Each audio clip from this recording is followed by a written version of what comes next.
Great. Can everybody hear me and see the slides? Great. Yep, looks good. Sounds good. Perfect.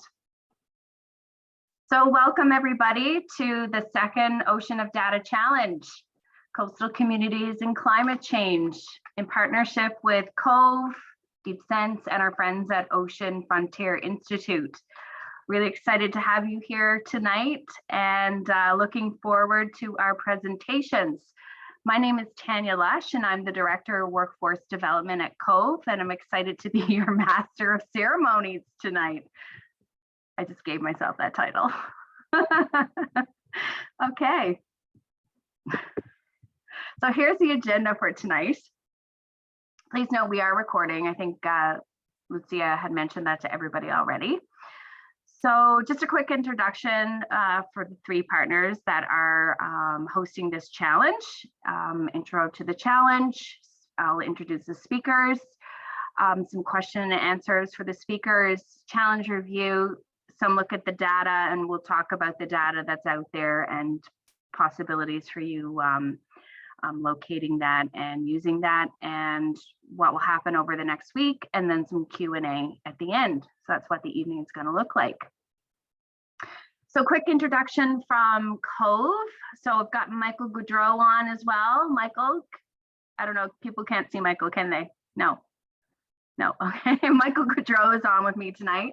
He's our Manager of Education and Outreach at COVE. So Michael and I run Talent Pipeline. We run workforce development for COVE, and we build projects and programming that allow talent to look at the Ocean Technology Center careers. What am I saying? That allow people to look at the ocean technology careers at COVE, as well as we build a talent pipeline from the junior high to the mid-career level. COVE is a center for ocean venture and entrepreneurship situated on Dartmouth's waterfront, and we bring together people, ideas, and innovation, and make sure cool things are made, developed, and brought to the market around ocean technology and marine sciences, as well as other marine companies. So that's enough about COVE. Jen, you want to talk about DeepSense? Absolutely. So welcome all. DeepSense is a program based out of Dalhousie. We have great partners, OFI, Ocean Frontier Institute, and COVE, and some others, including IBM. And we have funding from the federal and the provincial governments. And what we do is help ocean sector companies and organizations better understand data and use it for artificial intelligence and machine learning. And one of the things that we really love is doing things like this, because we know not every student will get a chance to have an experience to work with a company during their entire academic career. But what we're hoping is you're going to learn a little bit more about data and how it can be used and why this is a really relevant and applicable career opportunity for you. And one thing that Lucia and I will end up sharing in the chat later on is links, because we're always looking for students to engage with. So you can throw your name into a pool of students, and if opportunities come up for data governance projects, data analytics, we'll be sure to try to reach out to you to see if this is something that might be a fit for you. So please connect with us and engage, because we're hoping that you'll see the great value of a career in ocean data.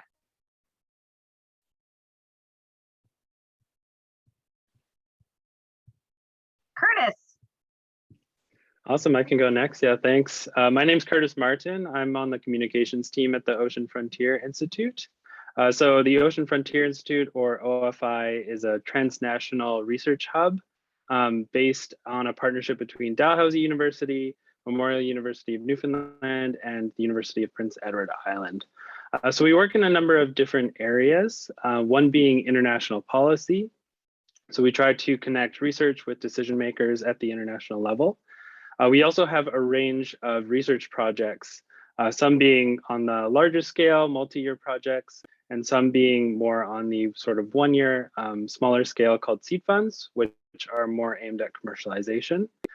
We also have an international postdoctoral fellowship program, so a 2-year program. And we also do some graduate training through our Ocean Graduate Excellence Network. So these are master's and PhD opportunities for students who want to kind of connect with industry and do interesting internships and things like that. So if you want to find out more about us, just look us up online. Ocean Frontier Institute, and all our info is on our website. I'm excited to be here tonight. Thank you.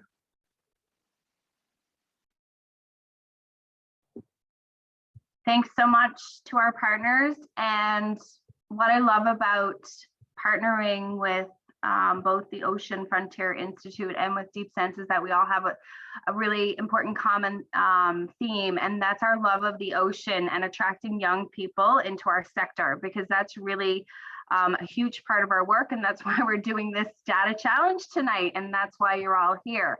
So basically, here's the pitch: come work in our sector eventually, whenever you can. Okay, so on we go.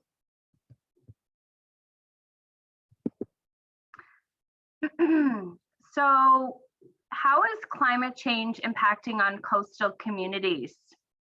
These are, some examples of how climate change is impacting on coastal communities. And we've talked about these when we were building this project. We were talking about everything from, Rex's up in northern Labrador, and how he's seen the ice flow and the ice freezing change over the years since he's been on this earth, since he was a child. So, things are happening pretty rapidly. To Barry down in Mahone Bay, who says today it's raining and pouring down there and possibly flooding. So who knows what's going to happen, but we got to talk about it, right? So these are the things that are going on in our world right now due to climate change, and how it's affecting us as people and our communities. So the challenge, as we all know, is it was put out there on the call for action, is to use ocean data to explore interdisciplinary ideas that can help coastal communities adapt to the impacts of climate change. So we're doing 3 emphases on under the water, on the water, and around the water. So this is kind of our themes for our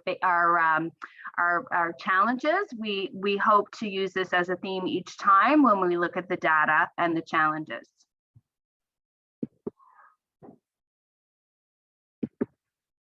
Sorry. So here's this challenge streams. If you participated last time, you'll know these very well. So the first one is under the water. So how is climate change affecting under the water? How can the ocean's warming change the animals and the ecosystems, the mammals that are living under the water? How can it affect food chains? Are there pollutants? For sure. There's algae. They say that algae blooms are more. Are they increasing? Yes.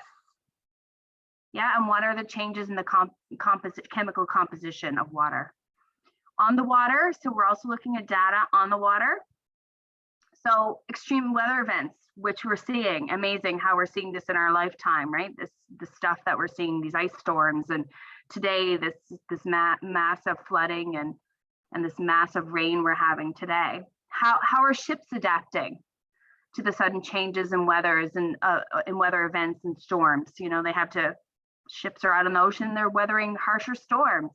How is climate change impact on the livelihood of those around the world, and certainly in our coastal communities and of industry? And what are the considerations we need to look at when we look at icebergs? One of my favorite things is, everyone knows I'm from Newfoundland, so I'm a big iceberg fan. But on the other hand, what are the considerations we need to look at for an increase in icebergs? And the last one, around the water, what impacts will coastal erosion have on those living right on the coast? So again, Barry's probably going to speak to it. Rising levels, small communities, tiny villages, flooding, infrastructure is, destroyed. Things are really seriously affected. And then how is that extreme? Exactly. How is that extreme weather affecting our roads and our infrastructure? And beaches, that issue of erosion of our beaches. We love our beaches in Nova Scotia. It's our ocean playground. We love having recreational activities on the coast. It's all being impacted. So we're going to look at that. We're going to look at all these implications. So we're so excited to have three wonderful speakers with three very different backgrounds here tonight, and who are going to talk about similar but different things. So first of all, we have Barry Stevens from 3D Wave Design. We have Anya Waite, CEO and Scientific Director of the Ocean Frontier Institute, and Rex Holwell from Smart Ice. So we're going to do them one by one. I'm going to introduce them quickly. And I might call on my team members because, again, I'm still trying to figure out the slides here. So we've got Barry. Now I have speaking notes. Where do I find them? You might have to stop sharing to bring those up. Oh, I definitely need the speaking notes. Will you still Feel see free the to- slides? Huh? If you Well, you want. You Yeah. can stop sharing because Barry's going to be speaking anyways. Yeah. Do you want me to speak, or are you gonna? Oh, I you're want to introduce you. Hold on now, gonna... please. If you can just be patient with me. Absolutely. I do have speaking notes here. Where are they? Great. So Mr. Barry Stevens is a Mi'kmaq Acadia First Nations community member. Barry has held positions of both management and engineering roles in advanced development laboratories, anti-submarine warfare product design, HF communications, business development and consulting, training, product sales, and production management. As last place of employment, he was a VP of operations. Now in 2001, Barry launched Stevens Solutions and Design, and he supplied communications and custom electronic hardware design software solutions for use in corporate communications, instruction and e-learning, security, defense, government agencies, global corporations, nonprofits, and indigenous organizations.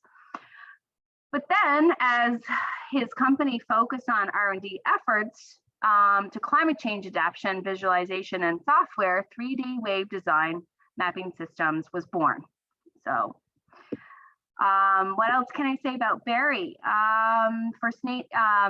Basically 3D Wave Design looks at 3D proprietary LIDR ingestion software. Sorry, I'm not very technical here. WebGL visualizations.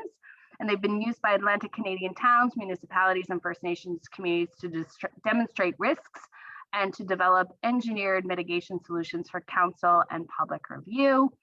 And Barry has sat on numerous Indigenous and non-Indigenous boards and communities all over. And he lives in Mahone Bay, as I mentioned, with his wife, Mary. Thank you. Mr. Barry Stevens, would you like to speak?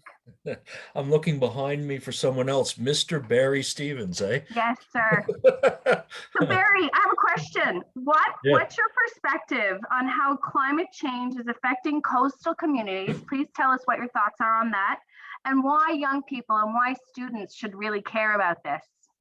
Oh, okay.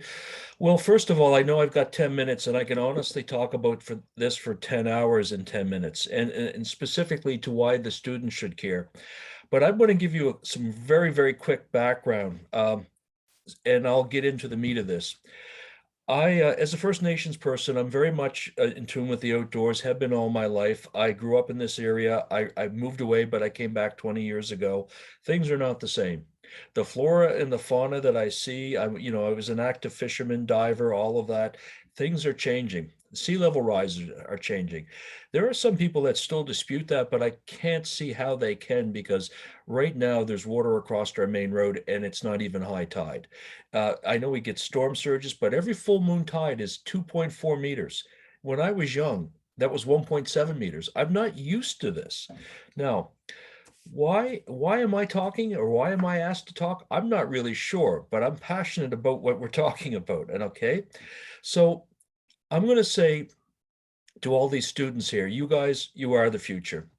I have watched for decades, and I'm not alone in this, people collecting data, making pronouncements, saying that climate change is real, whether it be through some of the actions of well-known people like Carl Sagan and all of that, and nothing's happened. Honestly, nothing has happened. Okay, we talk about it, we get overwhelmed by it, and what I'm thinking and if you come away with one thing from me is that we need to stop and break this cycle. So if you're all about collecting data and doing the analysis, I'm going to say, you know what, that's half the job. You need to take that and communicate that in a way that people in the community can get behind you, whether it's the community members of a First Nation or town populations, or the bureaucrats or the non-technical people. If you know that there's something going on and you're not affecting change, you're not doing your job. And I've argued with some senior people that in large firms, I literally say, you're not doing your job because we need action. So why am I excited about all of this? Because I see, and it's so slow and it's so painful. If any of you guys have watched the Netflix Don't Look Up, I wanted to cry after that. That's been my life. I wanted to add a few words to that, but that's been my life. I can't believe how people are so focused on the here and now and not looking forward. And Rex could talk to this. Look, we should be looking 7 generations ahead. We have been in denial. We're busy going to our malls. We're busy buying our cars. We're busy filling our tanks, buying our groceries, and we're not seeing that we're separated. We're living in a man-made environment, and we have to realize that we're integral and we're part of this whole biosphere, and we've got to accept that. And we've got to get that into people's mindsets. We've got to have a paradigm shift. So whatever you do, whatever it is that you feel that is your calling, just remember, at the end of the day, you have to be able to affect change. And whether you can do that yourself or you're going to partner with somebody, you've got to get the politicians to act. You've got to get people to start to see that this is important, because I honestly believe we're past the point of return. We're going to manage and we're going to adapt, but we need change, and the future is you. Did I do my 10 minutes? Do you want me to sing? You still have like 5 minutes. Oh my God. Well, okay. Please do share some more wisdom, Barry, please. Oh, well, okay. So let me tell you a little bit about my story. Maybe that could be relatable. So as a First Nation member, we were interviewing some of our elders about traditional knowledge and climate change, and I saw some development going on a floodplain. And I went, and this maybe is very relatable, and I hope I don't tramp on too many people's feet here, but I read a lot of floodplain mapping. I went and I downloaded a lot of white papers. I read them all, and then I went to band offices, and then I went to town halls.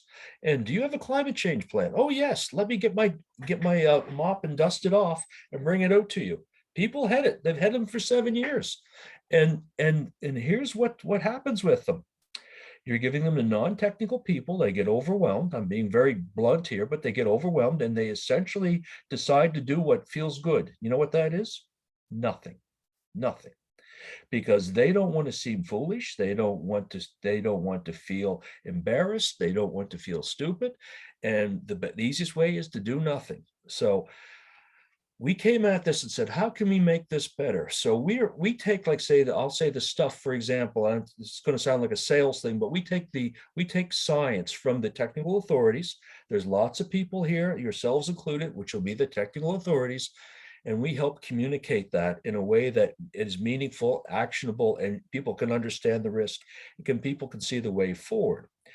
Because right now, if you go and say, oh, the sea levels are rising, all your floodplains are going to be flooded. Well, that's really helpful. People don't want to hear that. But if we show them that, and then we take an engineered solution, like something that you may come up with, and we drop it in, whether it be a living shoreline or a raising of a road or a burn or something that protects this wetland or this wastewater treatment infrastructure, and people see it and they buy in it and they realize why it has to be done, the government agencies get behind it. To me, we're at a very interesting time and a very critical time. And like I said, I really honestly believe that we all have to work together. I have seen in my personal experience that there's some guardians of this knowledge. And once again, am I stepping on people's feet? I don't know. But we actually have to work together to get this knowledge out to affect change. And I don't think there's much more I can say unless you want me to sing. and that will cost you. I will invoice. Other than that, I give up my last 2 minutes to Rex. Thank you, Barry. We love a rebel rouser, and if you have to step on people's toes to talk about the importance of climate change, we support that. So great, thank you. Now, I also would like to apologize. I did not do the land acknowledgement, so I think that's an important time after Barry has spoken. I think it's important for me to do that. I'd like to speak to that. You want to talk about the land acknowledgement? To me, is something that shouldn't be done. Well, it's okay by like people like us, but I don't like having government officials do it, because we are on unceded land. But for government officials, not that you are one, to say it and do nothing about it is a bit frustrating. So we respect that. Thank you. Is it okay that we acknowledge the land? Absolutely. But like I said, I had my soapbox. Thank you. Okay.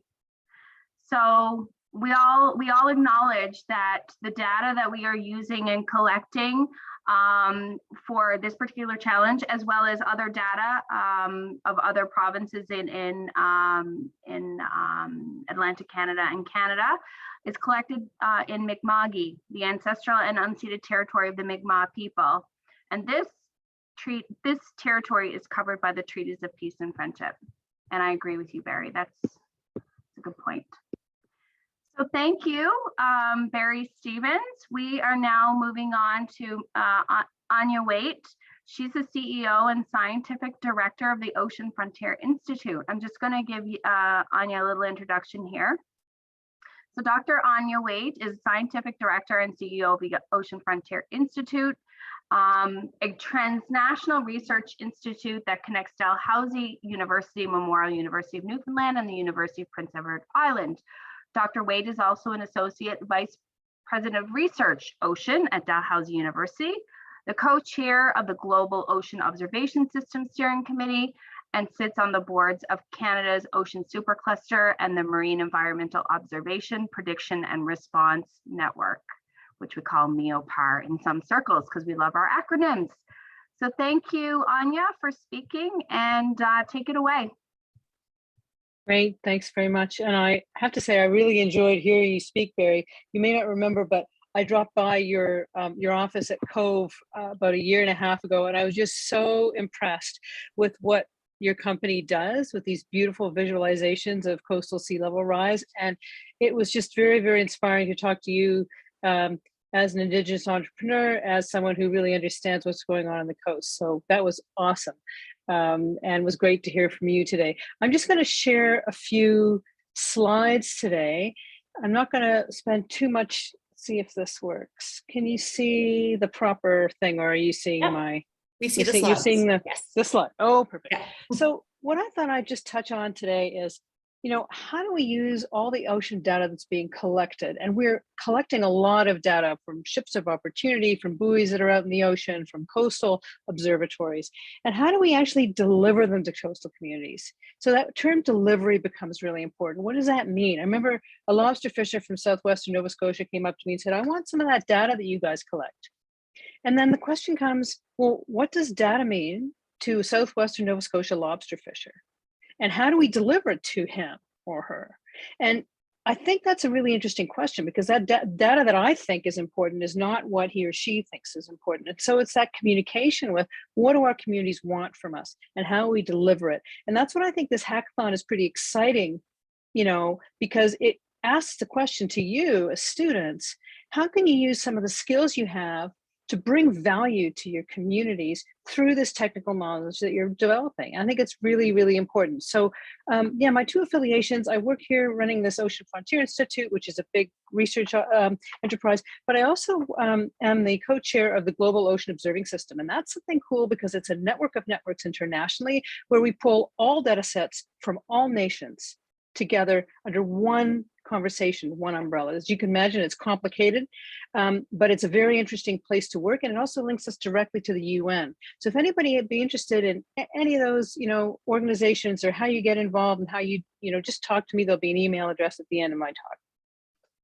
All right, so you've already seen this, yeah, multidisciplinary, la la la. But look at this little semicircle in the middle. It's basically all the research areas that we work on. So we look at how the ocean exchanges heat and carbon with the atmosphere. And it turns out actually the ocean controls our climate. The ocean is climate. So most of the heat and most of the carbon that we've emitted have ended up in the ocean.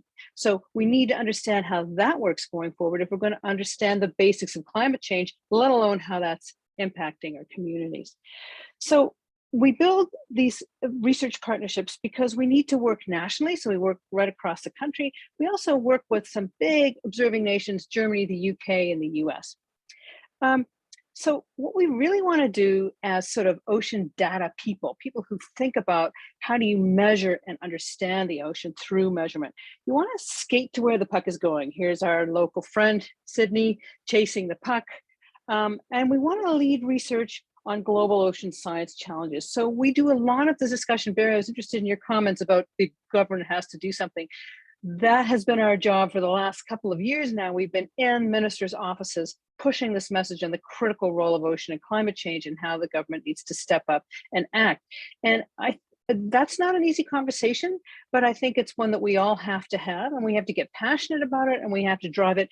What I'm noticing is that as soon as I do it with ocean science behind me, I get a lot more traction. So I come in there and I go, I'm really concerned, I don't know what to do, help. They'll say, well, we've heard it before. If you come in, you say, the data show that you are right here and you need to act to do this, and that's going to help, then you get a lot more traction. So it's leveraging those ocean data streams to give information so that we can act really mindfully with our policymakers and hold them accountable and hold ourselves accountable. All right, so let's identify, I'd like to identify some of the key ocean data streams that I think are exciting. There's many, but I'm just going to highlight a few. So our institute works on climate, as I've just mentioned. We work on biodiversity. We also work on ocean nutrition. So we have a lot of different conversations going on with fishers, with aquaculturists, with people who put gliders, the glider systems in the ocean, and also with our Indigenous colleagues. So one really neat set of data that I wanted to show you is looking at the ocean floor. You might not think that it, what is it? You look down, you see a patch of seafloor and it's kind of bumpy. Like on the left-hand side here, you can see this is bottom of Bedford Basin. You can see this kind of pixelated view, a little bumpy thing, not quite sure what that is, right? Well, look at what the new high-resolution data streams can tell you. You can almost tell that that's a bowline versus a reef knot on that. Like the SAS image is suddenly giving us way more information about the seafloor than we've ever had before.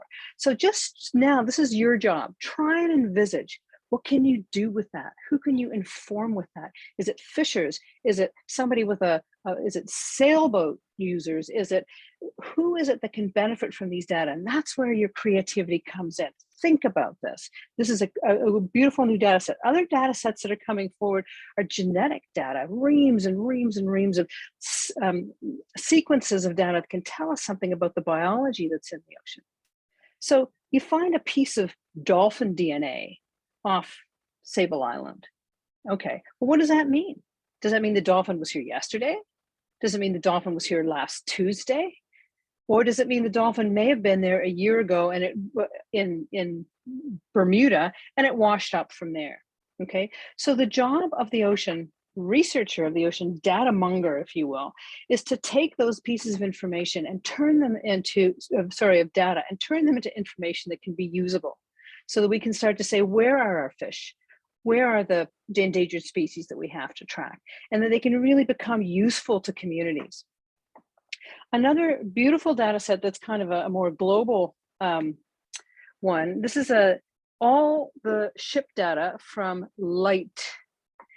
No, sorry, this isn't the LIGHT data set. This is the AIS data set. So each ship has a little sensor in the front and it tells you where it is. So this is, I think, 2005, all the data of all the ships across all the world.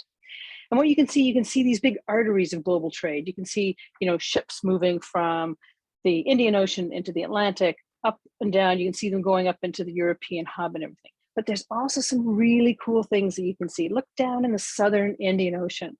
You can see what might be an illegal fishery going on down there into the deep Southern Ocean. You can see If you go way over to the left, you let that little circle in the open Pacific. That's Tahiti really defending its economic zone extremely well because there's a lot of ships not going in there. You can go and find, so there's, you can find information in these data that is incredibly valuable to fishers, to communities, and even to nations. So what we're finding now is from space, you can actually see now individual light bulbs. Now, once you start to see an individual light bulb, you can track ships in a way that's never really been possible before. So just recently, a new paper came out way over here, oops, on the right-hand side near Japan. And what they could show was these massive super tankers, super fish tankers, you know, the ones that go out and have massive trawlers, super trawlers, they call it. And they came out from the Chinese coast, they go into North Korean waters. The tiny little North Korean fishers in their little one light bulb fishing vessels scoot out into Japanese national waters.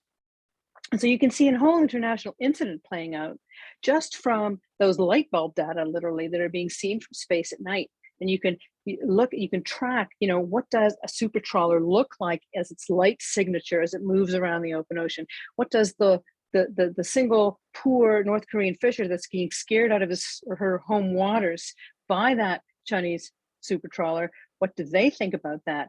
And then of course, the Japanese government is then having, you know, external ships coming in. So this was published as just a light story from space. So imagine how powerful. You can start to also say to nations who care about illegal fishing, well, this is a view of what was illegally fished in your country. And for many poor countries, and illegal fishing is one of the biggest losses. It's just a hemorrhage for them of income and of livelihood and also of nutrition. So just 3 examples of really exciting global data sets that we can start to, and there's many, many more. So the problem and the opportunity for you is this. This becomes a nonstop flood of data.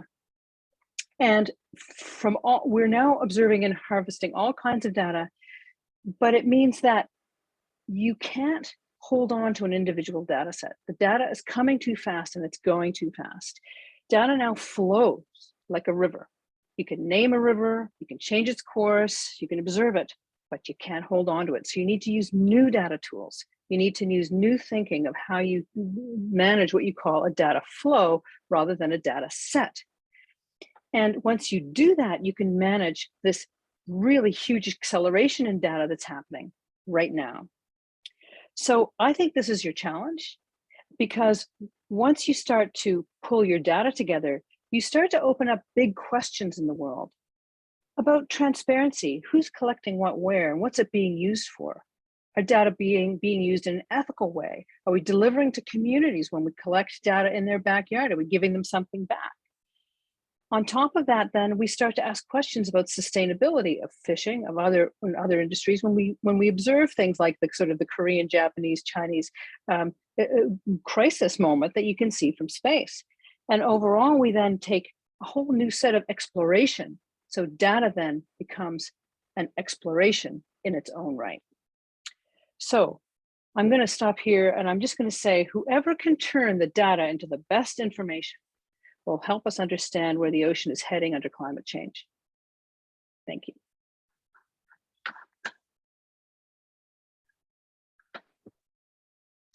Thank you, Anya. That was amazing. And I was inspired, so I'm hoping the students were inspired as well to seek all different kinds of data for this challenge. It doesn't have to be Atlantic Canadian or even Canadian data. You can look at all kinds of data from all over the world to inspire you and how climate change is happening for coastal communities.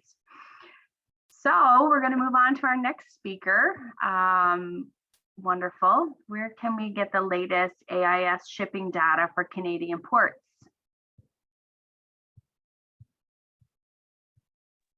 So very often you actually have to buy AIS data.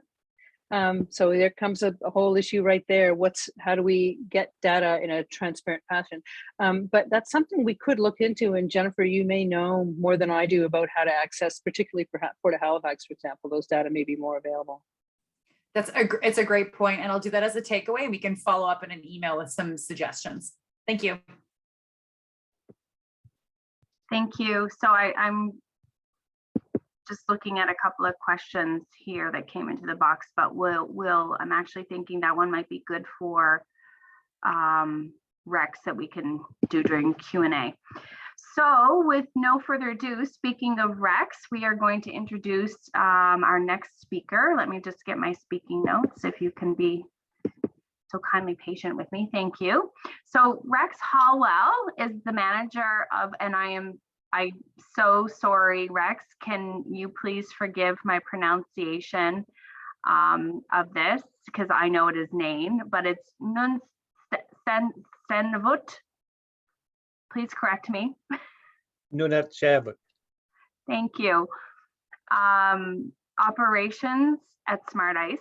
Rex plays an instrumental role in collaborating with communities in his region, supporting and training operators and providing ongoing support and troubleshooting for the day in, day out operations. Rex also delivers the Employment Readiness and Technology Development Program to Indigenous youth at the Northern Production Center in Nain, and is co-developing Sikmuk. I'm not going to pronounce it because I don't want to be disrespectful. Please pronounce the project when you introduce yourself. Thank you very much, Rex, for being here tonight. Thank you. That project, I don't know right off the top of my head. It's the map making project that we're currently working on. So Sikmuk, we have so many projects, but it's just Sikmuk right now. So thank you. Yeah, so I'm here with Smart Ice here in the Nunatsiavut. I have a slide deck prepared. It's not quite what I expected to what this will be, but I will just fire along with it. And I'll just talk about a little about myself. You know, I'm an Inuit person living in Nain, Nunatsiavut, or Labrador, for those of you who are not familiar. And you know, like Barry said, you know, I can speak to seeing climate change in my lifespan. You know, here in Labrador, you know, I can say with full confidence that we're seeing firsthand climate change, even in my lifetime. You know, when I was a young boy growing up here in Nain, the harbor here in Nain would freeze up sometimes as early as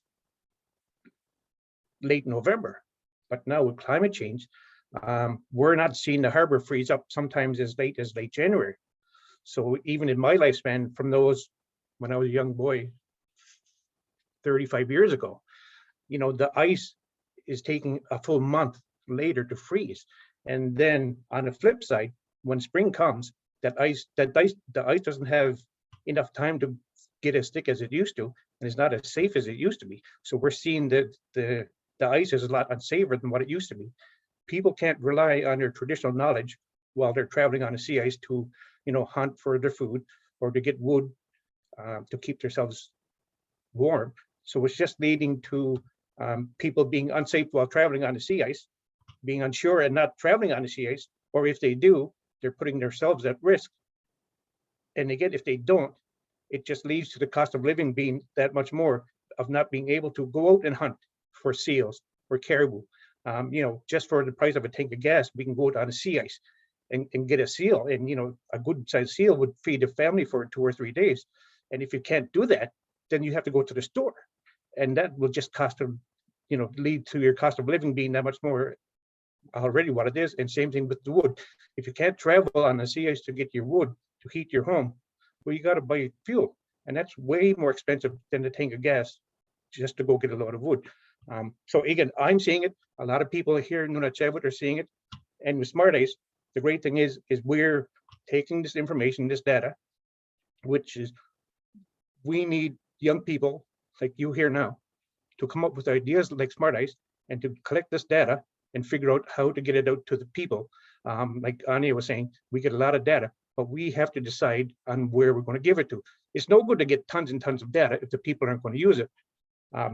With Smart Ice, you know, we actually go to communities, we form committees, we meet with elders, we ask them what they want done with the data. You know, data is fine. If they have the laptop in front of it, then they know how to access it. But a lot of Inuit people don't have laptops, or they have high internet costs, so they don't get the data. So we meet in these communities, and we ask them, how do you want to see this data? Some of it is online, and some of the data we just simply print off, and we'll post it up in the post office, because a lot of the men going out hunting don't have a laptop or a phone.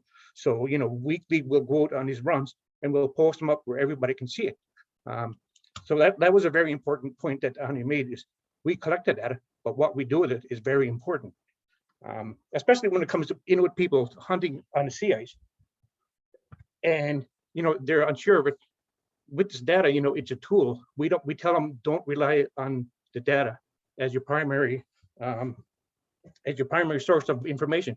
We tell them, you know, rely on your traditional knowledge, and the data that we give you is another tool, like your GPS, like your InReach, and it's there to help keep you safe while you're practicing your tradition on the sea ice.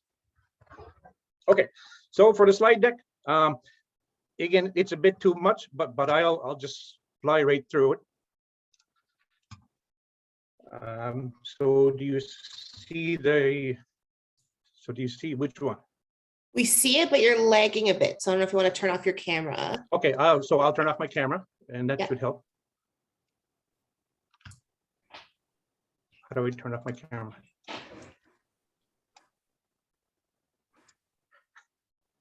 Did it disappear? No, I'll minimize. No, I can't see. If you maybe stop sharing your screen, and then it'll be easier to see where the start video at the bottom of this page is.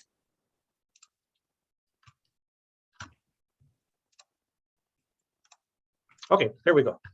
Perfect. All right, so we see the projection. So yeah, I'm with Smart Ice. I'm the manager of Nunatsiavut operations. We started in Northern Production Center in Nain.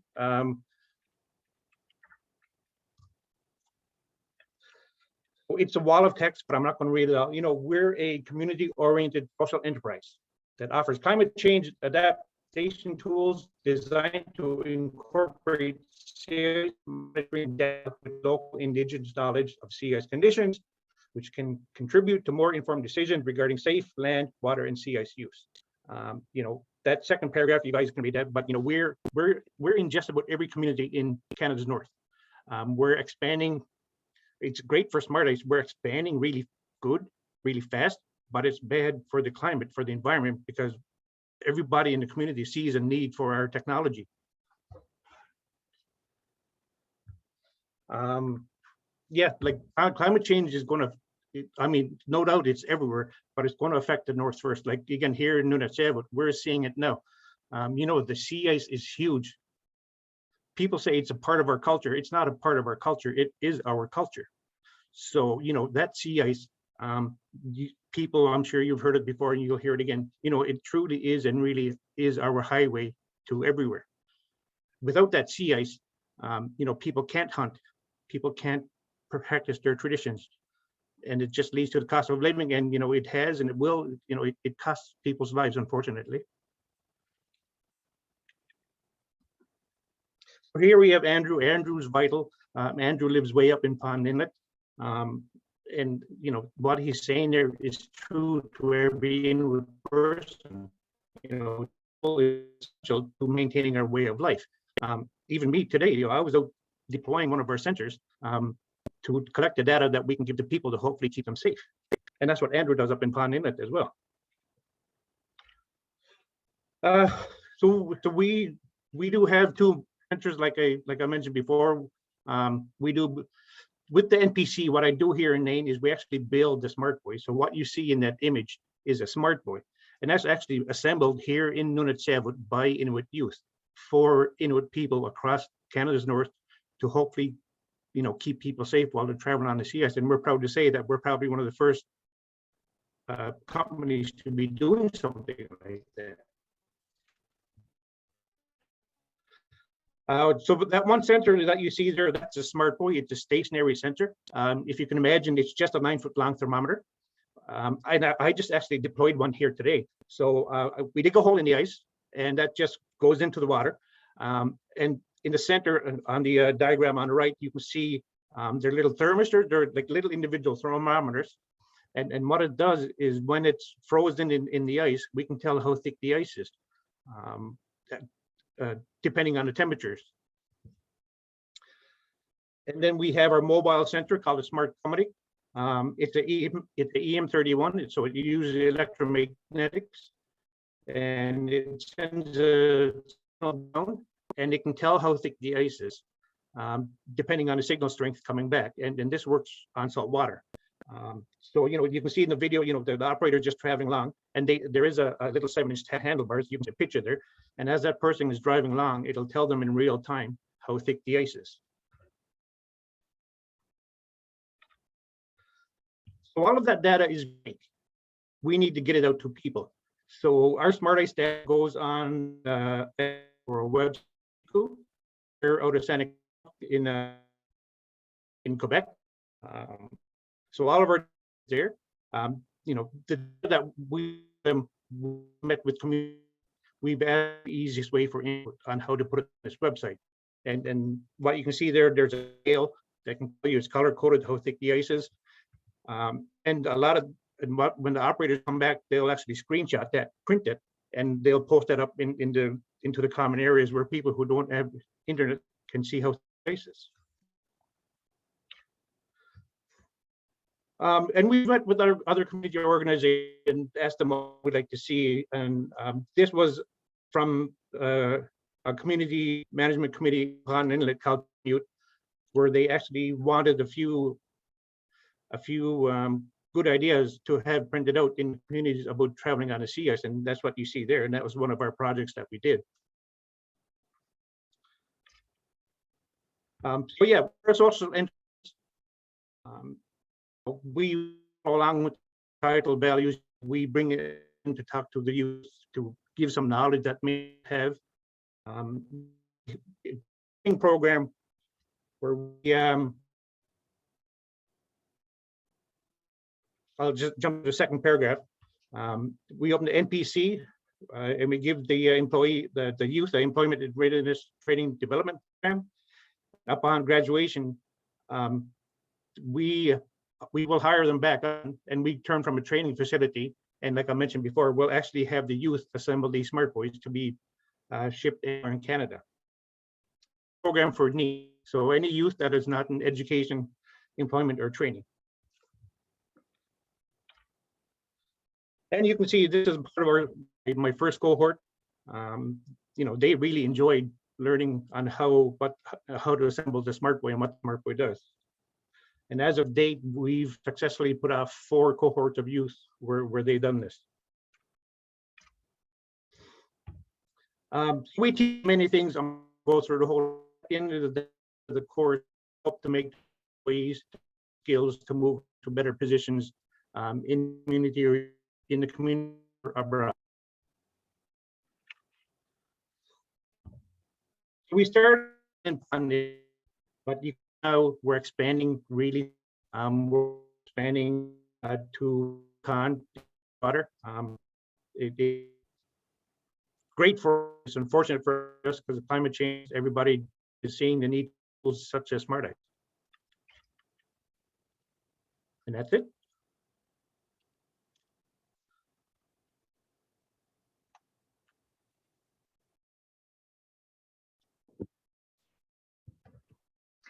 I would like to thank Rex. That was amazing. And it was really neat to see the pictures of the young people learning and, you know, applying that knowledge then within their communities. Because then, as you say, it's Barry referred to it earlier about the 7 generations. And hopefully that wisdom and those skills can be passed on to young people, from young people to young people, and so on and so on. So thank you, Rex, for that wonderful insight into the very northern communities of Labrador and Northern Canada. Really appreciate that. And I want to mention to the students that we've actually acquired Smart Ice data.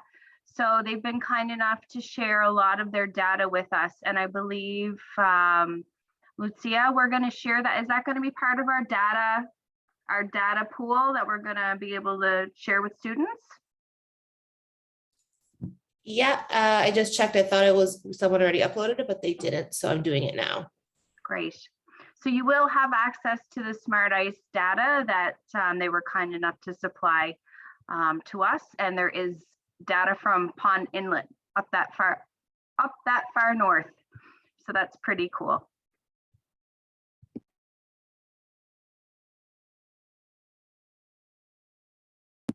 So I'm going to continue on now with the rest of the evening, and I'm just going to pull up my slides again because they are my speaking notes as well.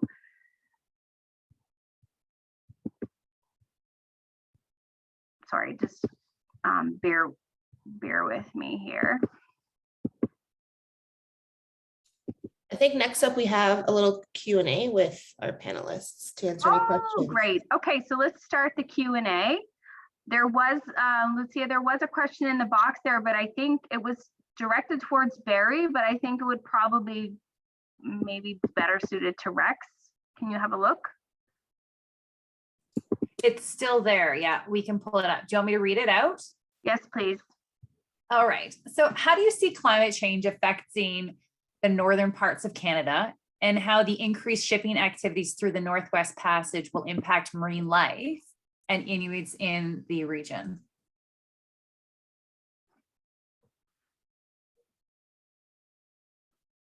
Yes, Rex, that's all on Rex, you. that one's for you. Okay, yeah. Inuit is already plural, so you don't need the S on the end of Inuit. So like you're saying, This just many goes to people. show what's in front of me. I literally would read. So Yeah, I know. Yeah, but yeah, the Inuit movie is many Anchorman people. comes to mind. Sorry. I can't really speak to the Northwest Passage, but I mean here in Nunatsiavut, we actually have a nickel mine, the Boise Bay nickel mine, just 35 kilometers southwest of us, and we actually have we have a impacts and benefits agreements between the Nunatsiavut government and Vale, because they have to come in winter to resupply their mine with goods and fuel, and they actually have to take the ore out.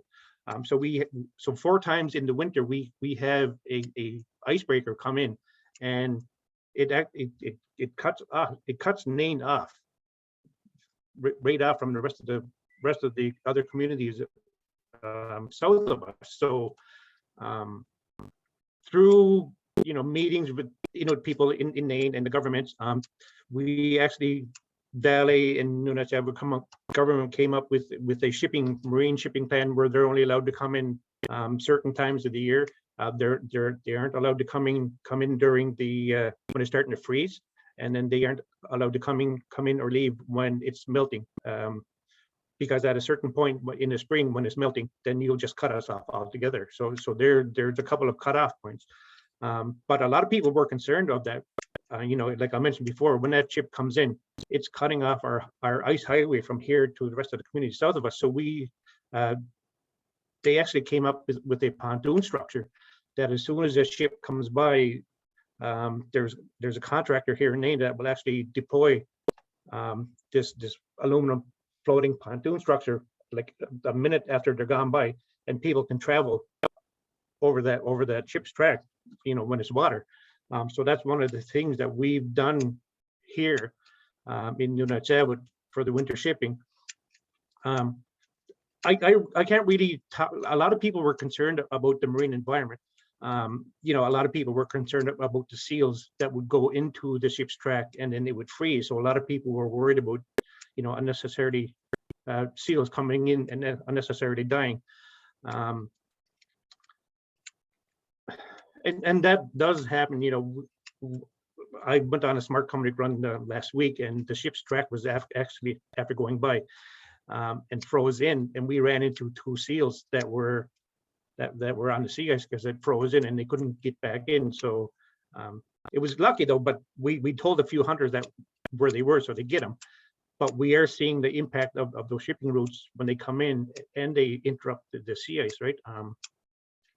That's our community locally, but I can't speak of anything else aside from, besides animals can't cross it. Or they'll try and they'll end up dying and freezing or drowning. And just cutting off, travel from communities is a huge thing So that would be the other negative impact from that, I believe.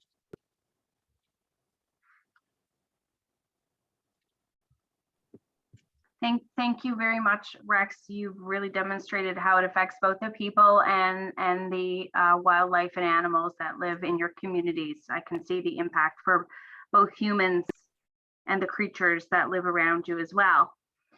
So I'm going to call on, I think I'll call on Anya. So are bigger communities more proactive versus smaller, do you believe, in worrying about climate change, you know, like smaller island states and so on? In your experience and your knowledge, do you find that bigger communities are more concerned or proactive around mitigating and meeting these challenges?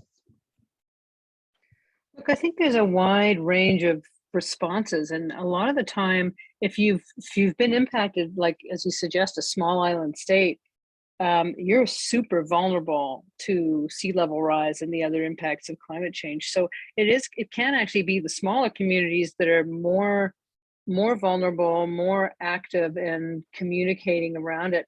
And sometimes, you know, in bigger cities, we have in some cases a few more options. Like you can move away from the coast if you want to sometimes, whereas in tiny communities, particularly either in the north or in an island state, you've got nowhere to go. You need the ocean is your absolutely critical artery and highway and place of living, and you can't leave it behind. And so when the sea level starts to change, and you really are left with super limited options. So I actually think in a way we need to the conversations with the smaller communities with the big impacts is kind of where we need to start, because they're the ones that are, first of all, in critical need, but also they know what it means to have nowhere to go. And some of them are very creative about, you know, you move your house a few meters this way or that way, or you put rocks, and, you know, there's ways to adapt. But it's very, very tricky. And I think the smaller communities are actually more vulnerable, and in some ways a better place to start the conversation.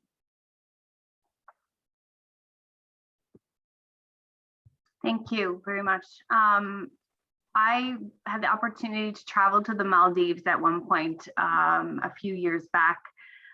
And what spurred me to do that is I literally was told they were going to be underwater in the next 20 to 30 years, which frightened the heck out of me. So I was like, I cannot not see this place. Like, if it's going to go underwater, I need to see it, because that's terrible, you know, that it's going to be affected that much.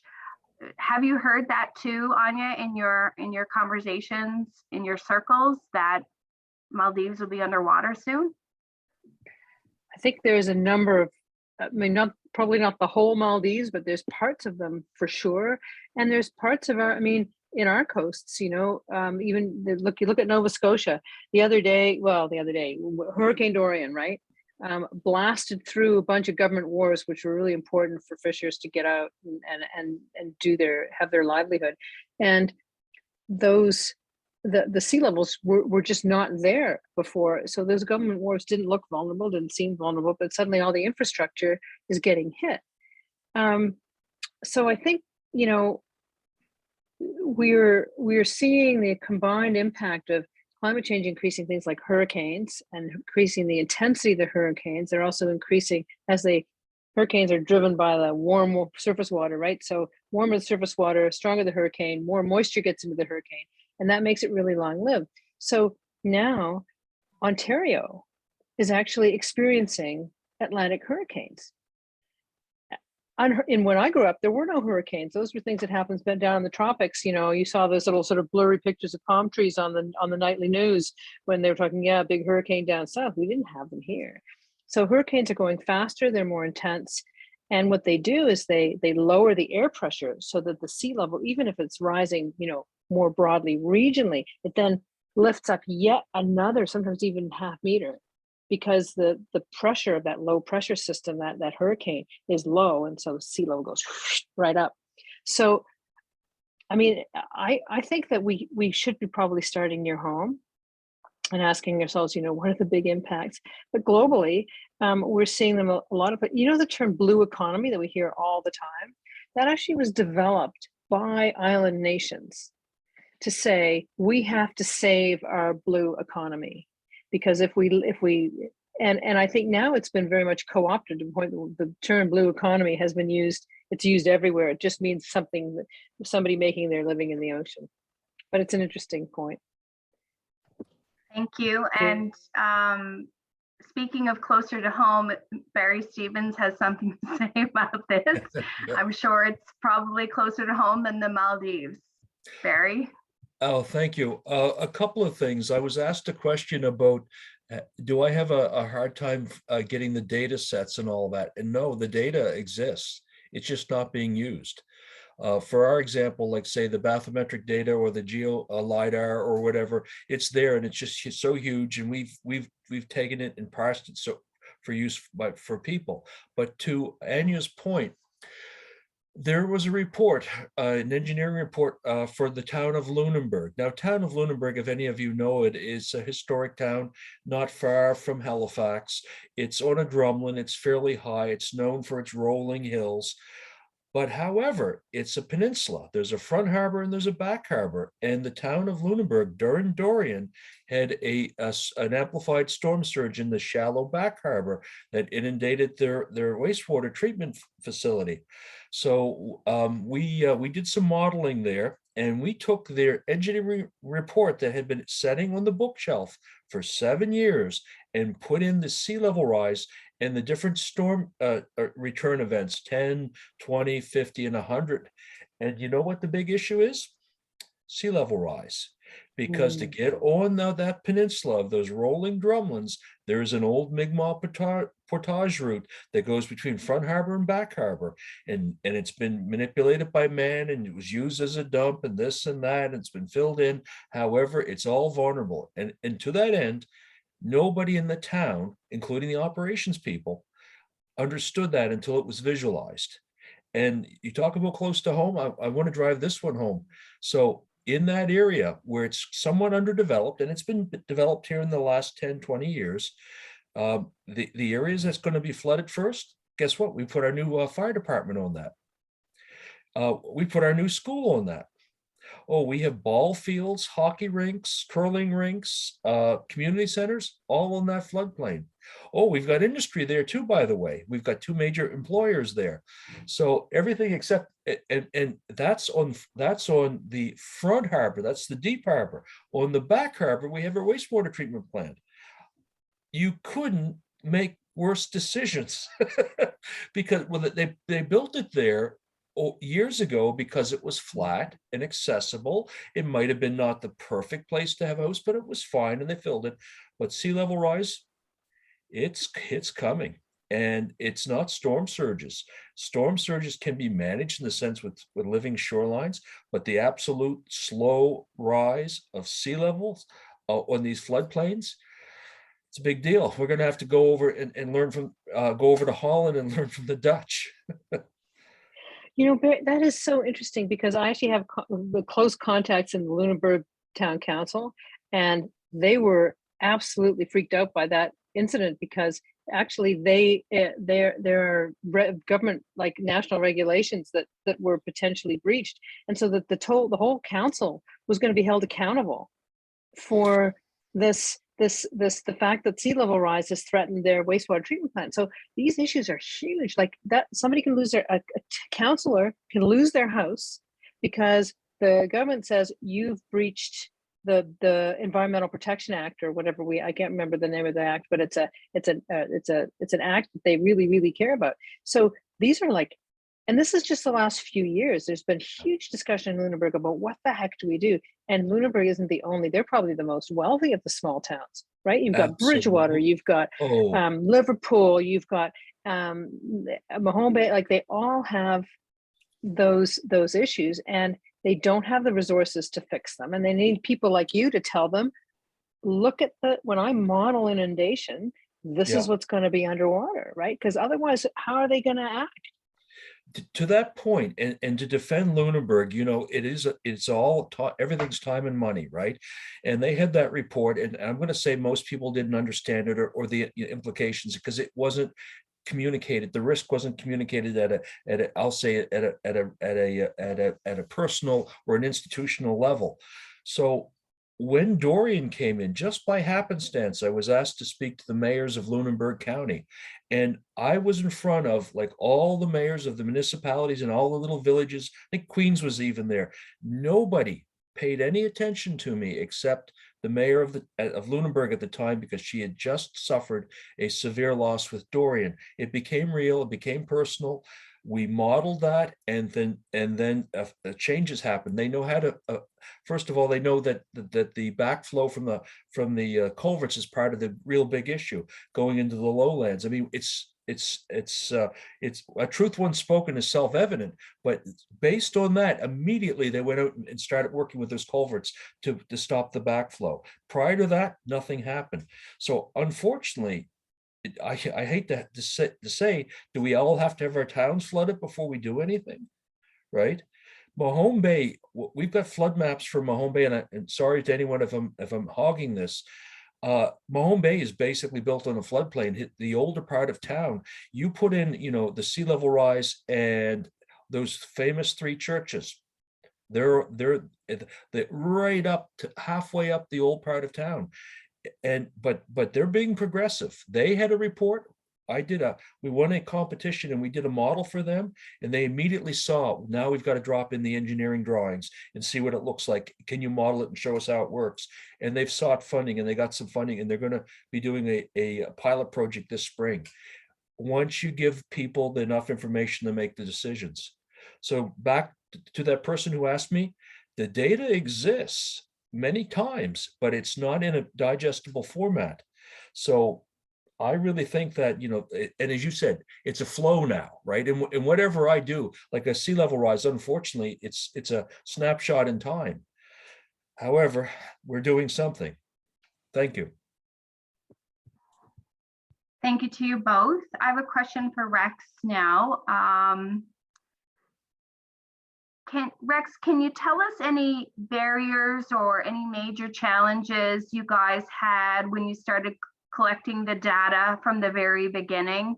Maybe some stories or some incidents about trying to get the sensors going and the data collection challenges and things you had to face along the way in that harsh environment up there?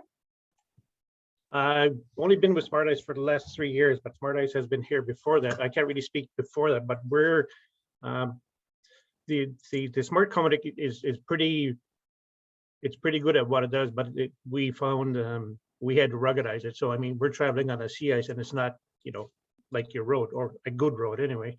So we actually had to ruggedize the smart company to be able to go over you know, rough sea ice for, you know, 8 hours on end. So we actually had to do some testing on how to ruggedize it so that it'll last in -40 while traveling 40 kilometers an hour over rough sea ice. And there's still hiccups for that, but for the time being, it does work.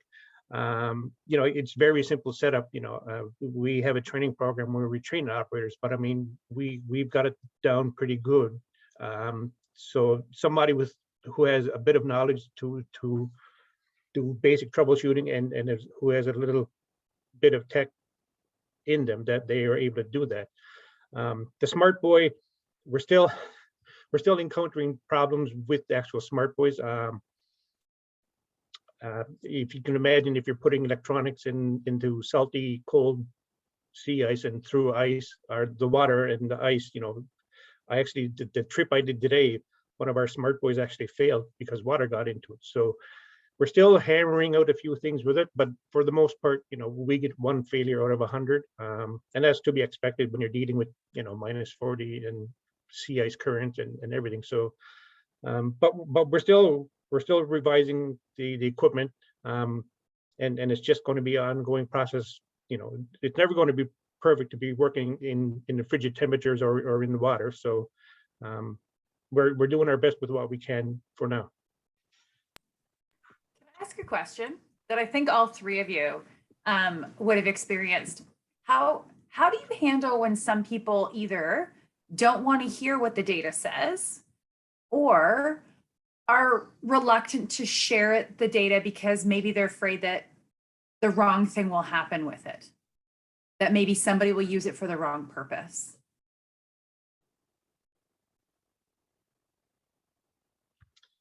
Well, I'll just speak for us, like our data, we're transparent. We tell them, you know, please rely on your traditional knowledge. The map that I print out is just for you to use as a tool. You know, some people take our data and are really appreciative for what it does to be able to give them to make sure they're safe while traveling, and other people aren't that way. Are you going to go, Anya? Well, I'll just say something really brief because I think it's really more of you and Rex. But one of the things that we found, because we deal with a huge range of projects and a huge range of data, is that having conversations with communities about what they want done with their data is really, really important. And particularly the conversations we've had with Indigenous communities. In the old days, people would kind of think, well, oh, I can go anywhere I want and just take samples or talk to people and record or whatever I want to do, and I can just take that away. That's mine to take. And I think one of the things that we're really, you know, very, very specific with, and when we train our researchers in our institute, is no. There, you know, it's a privilege to have those conversations. It's a privilege to be in other people's places and spaces. You need to go there. You know, really the question is, well, what would you like? What do you need from what we're doing? Or is there anything we can do to be of use? Because very often researchers will assume they're going to go into a community and be, you know, oh yeah, we got lots to offer, we got science, we got la la la. Well, really? Is that what a community wants or needs? Maybe not. You know, maybe you're in the wrong place at the wrong time. Maybe you're trampling over people's sensitivities or their ideas. Maybe they've done that and thought that for many, many years, and you could help them articulate that as a research project. That would be the ideal thing, right? But unless you're actually having the real conversations, it's so I guess one of the things is that we've been encouraging all our project leads to understand what's called the OCAP principles, which are basically that the Indigenous communities should have control and access to any data that is collected anywhere near those communities. And that has to be talked about years before you even think about doing a research project there. So it's a completely different scale of event than maybe we as researchers in the old days ever thought about. And I think that's a really healthy thing, but it's work because your average researcher hasn't thought about that until they see the principles, and until they realize that they need to go deeper in engagement and discussion. So that's a big subject. I don't know if anybody here was at the Marine Renewable Canada conference. I was actually asked to speak to that, and it's one of the things. You also mentioned the Ocean Supercluster, and I'm a subcontractor in that. I work with the Vitality project, which is all about data registries and all that. And I'm going to say something else that relates to this. And I'm asked to be an Indigenous consultant on the coastal protection environmental technician program. So I have non-Indigenous people ask me about some of this. And one of the questions that comes up frequently: why is it so difficult? Why to deal with Indigenous communities? Why don't they get back to me? And one of them is, and I know this, and this may be a bit of a shock, but when people like, say, yourself, a researcher, or would come in, it never meant anything good for the community. It usually meant a nickel mine was going in, or a dump was going in, or a power line was going in, or this stand of trees was going away. So I said, even if you're coming in with the greatest of desire, you have to realize under the Indian Act, for about 150 years, a lot of atrocities have been done by the words, I'm from the government, or I'm from Dalhousie and I'm here to help, right? I mean, you've got that resistance. So when people are aware of that, it's a great thing. And I say to people, consider dealing with a First Nation community like working with the federal government. It takes 18 months to get an answer for anything, right? So the other thing that I'd like to talk about is when it comes to, if you're researchers, go into to look at, let's say, the fish stock. Now, Rex can speak to that. I'm only expressing my opinion.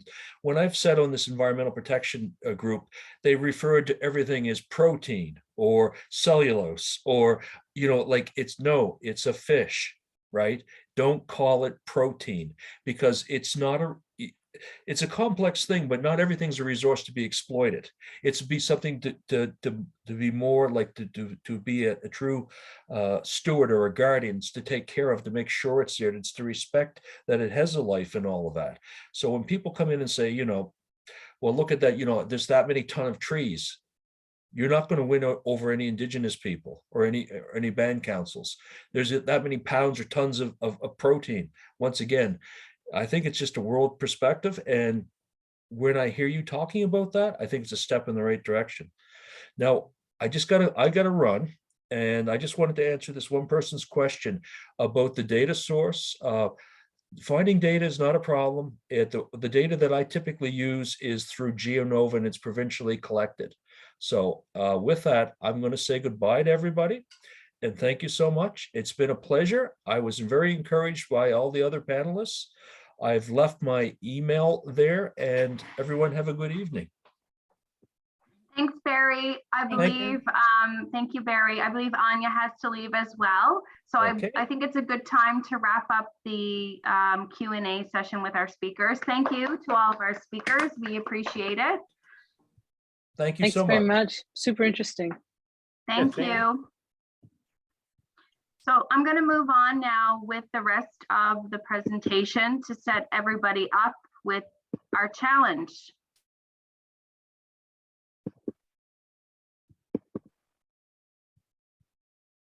So as mentioned, can you see my screen, Lucia? No. Oh, shoot. I'm not presenting again. Okay, sorry.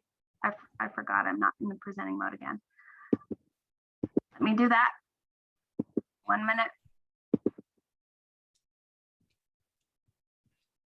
Now we see it. We just, Okay. we're not in presenting mode. Yep. How's that?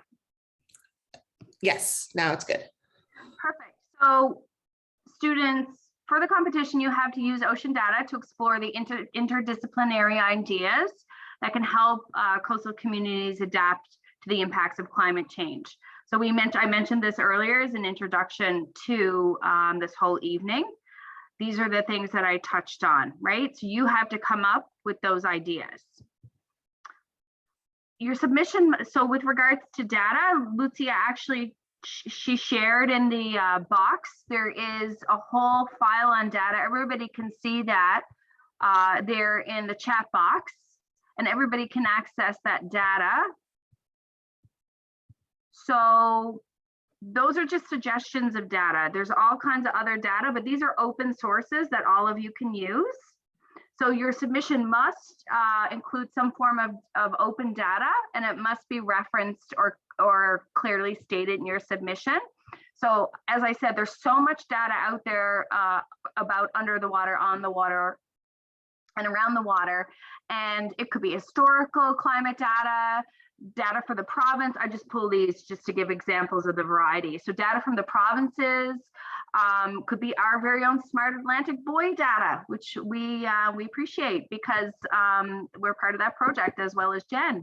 And being a Newfoundlander, I always love a bit of Newfoundland data.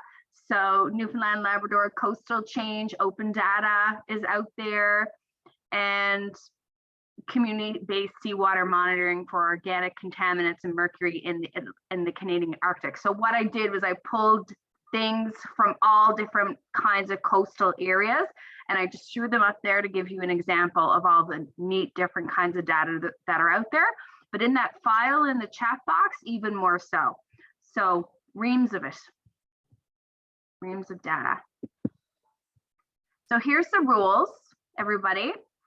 You have to create your prototype, a technology solution, a prototype, a visualization, a plan to address some issues or challenges outlined in the challenge stream. As we said, data must be used as part of your submission. We must see it, and we must see it referenced it and where you got it from, referenced and where you got it from.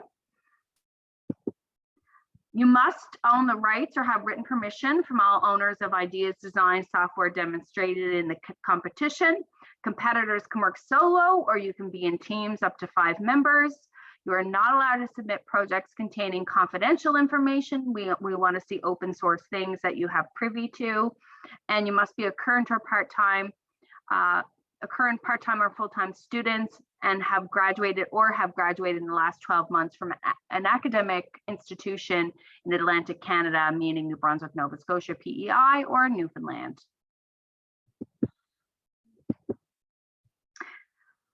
We are throwing the money out there. We are offering prizes, first, second, and top creative and judges' choices prizes. And you can see there the prize amounts, which is always exciting, always a great carrot to get you involved. So you'll be judged on presentation, creativity, and the prototype itself.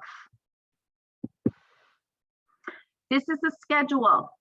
So right now we're meeting to kick off. Wednesday, February 9th, you must have your final teams identified and registered. On the 15th at 4 p.m., we need to see your team concept submissions. They must be submitted to be eligible for the presentation by 4 p.m. on the 15th. And then we have the competition a week from today, where presentations and judging will happen, followed by the awards. So that's at 6 p.m. Please note that you cannot go over 3 minutes for your presentation. That is the maximum length, with 2 minutes of questions from judges. So over the next week, what's going to happen? Tonight, we're going to email you all with a recording and a registration form. You have to register by 10 a.m. tomorrow. All team members need to register, whoever's competing. On Thursday, the final presentation length will be announced. And the work, you need to work with your team to create your idea, your solution, your design, your prototype. And then lastly, submit the team concept document on Tuesday, February 15th. As I said, we cannot reiterate enough, by 4 p.m. to info@deepsense.ca. And as mentioned, the important links have been put in the chat by my teammate, Lucia. One thing, can you go back to that slide? That was Yeah, attached from last time. Yeah. Yeah. Then Number point number three. Yeah. On Thursday, that's the presentation length is 3 minutes long. So that's the official presentation length. So there will be nothing announced on Thursday. My bad. I forgot to take that out. That's okay. But yeah, you'll find the registration form link Yeah. in the chat with a shared folder where you have the challenge description and the potential data sources, and then the team concept document that you can email to us. And then the final presentations are happening 1 week from today. So on Tuesday, February 15th at 6 p.m. And part of this, I think the big thing to remember, the reason why we want you to do some of this stuff, to send us the stuff in advance, is you're committed, right? We just want to make sure we know how many people are going to participate. And then you're committed to what we're going to be seeing when you go and you send that in at 4 p.m. the day of. So we're super excited. Mm-hmm. Thank you. That is a team effort. That's why we're all here, because we need each other. Okay, I'm going to stop sharing. So that being said, I think I'm good to say thank you all for coming. Have I missed anything to our team members? Are we all good? We're good to go? Yeah, unless anyone has questions they want to drop in the chat right now. Like you can email them to us and at the info@deepsense.ca. It's all in the document forms. And if there's no final questions in the chat from anyone, then I think we're good to wrap up. Thanks, everybody. We'll see you next week. Yes, thanks, everyone. Thanks. Get the recording later tonight. Thank you. Thank you, Lucia. Bye.